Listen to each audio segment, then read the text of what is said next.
When we say how important it is for us to be part of church, how important it is for us to be doing what we're doing in the relaunch, we need to develop a conviction, a passion, a devotion, and tap into the power of God to represent Jesus in this world, because the world is desperately dying for a revelation of Jesus Christ.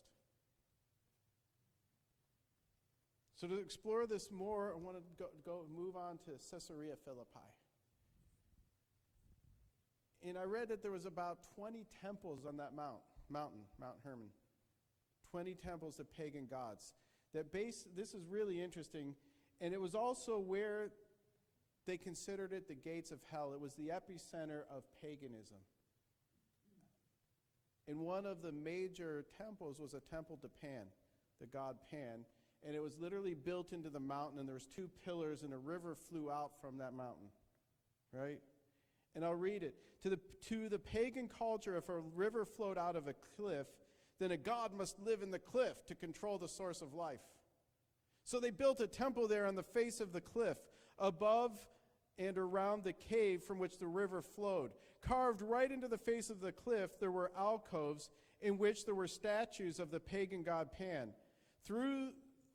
Through these idols, the people worship Pan with the kind of rituals that one would expect from a fertility cult. That's the way to say it properly in church. You get the imagery here. But really, you got to pause and think about this. Jesus wants to have something very important taught to his disciples. And so he literally takes them to the worst possible place that he can get to,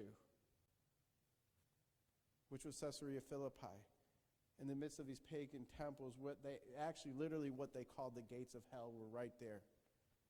It's pretty wild, isn't it? But in modern language, it would be like Jesus took his disciples down to the red light district in New York City. Now we get a pick, because we got to understand. I mean, a lot of them are like, what are we doing down here? Should we even be down here? Aren't we? I mean, I thought we were Christians. Jesus, where are you taking us? Are you crazy, man? We don't want to come anywhere near this. I mean, it's wild. But that's where he took them. And what do you think? That these temples are empty? That there's not people around? And what these people do and what they're engaged in, the kind of stuff that happens there, the kind of culture and community that would kind of grow around such a place? Jesus, are you sure you didn't take a wrong turn? No. A lot of people would be uncomfortable, genuinely uncomfortable there. And I think Jesus wanted them to be. Because here, they're on one side, they're under the totalitarian Roman government, and now they're in the midst of the grossest degradation that they can find in their geographical location. And it's in that context I want to teach you a message. Pretty wild, isn't it? Very wild. So I'll read it. Matthew 16, 13 through 19. When Jesus came into the region of Caesarea Philippi, he asked his disciples, "Who do men say I, the Son of Man, am?" And it's in the midst of all these other gods, right? So they said, some say John the Baptist, some Elijah, and others Jeremiah or one of the prophets. And he said to them, "But who do you say that I am?" And Simon Peter answered and said, "You are the Christ, the Son of the living God."